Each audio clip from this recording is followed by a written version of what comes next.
Fake video বানিয়ে তৃণমূল অত্যাচারের শিকার হওয়া মহিলাদের বদনাম করার চেষ্টা করছে, ফাঁসানোর চেষ্টা করছে, জঙ্গিদের বাঁচানোর চেষ্টা করছে, জঙ্গিরা যাতে এই অত্যাচারের শিকার হওয়া মহিলাদের ওপর আরও অত্যাচার করতে পারে।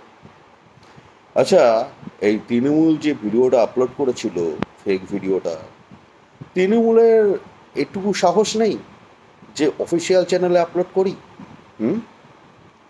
মানে কত বড় জালি, একবার ভাবো।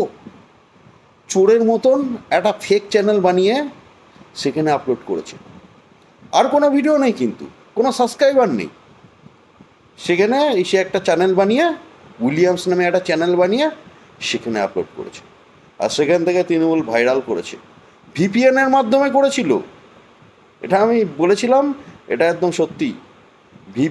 ভিপিএনের মাধ্যমে আপলোড করেছিল যাতে দেখতে না পায়, জানতে না পারে, মানে কে আপলোড করছে এটা যাতে জানতে না পারে, এই জন্য ভিপিএনের মাধ্যমে করেছিল। কিন্তু এখন শুনলাম যে আপলোড করেছিল সে পলাতক, তাকে নাকি খুঁজে পাওয়া যাচ্ছে না।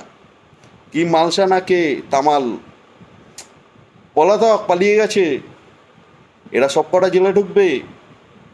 যারা যেসব কিছু কিছু নিউজ চ্যানেল জঙ্গিদের বাঁচানোর চেষ্টা করছে, মহিলাদের বদনাম করার চেষ্টা করছে জঙ্গিদের বাঁচানোর জন্য, তারা সব কটা জেলে ঢুকবে। যারা জঙ্গিদের বাঁচানোর চেষ্টা করছে তারা সব কটা জেলে ঢুকবে, জেলবন্দি হবে, একদম তিহার জেলবন্দি হবে।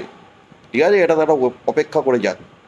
জঙ্গিদের বাঁচা কারো চেষ্টা করুক, জঙ্গিদের বাঁচানোর, আরও তিহার জেলের দিকে তাদের যাত্রাটা আরও খুলে যাক।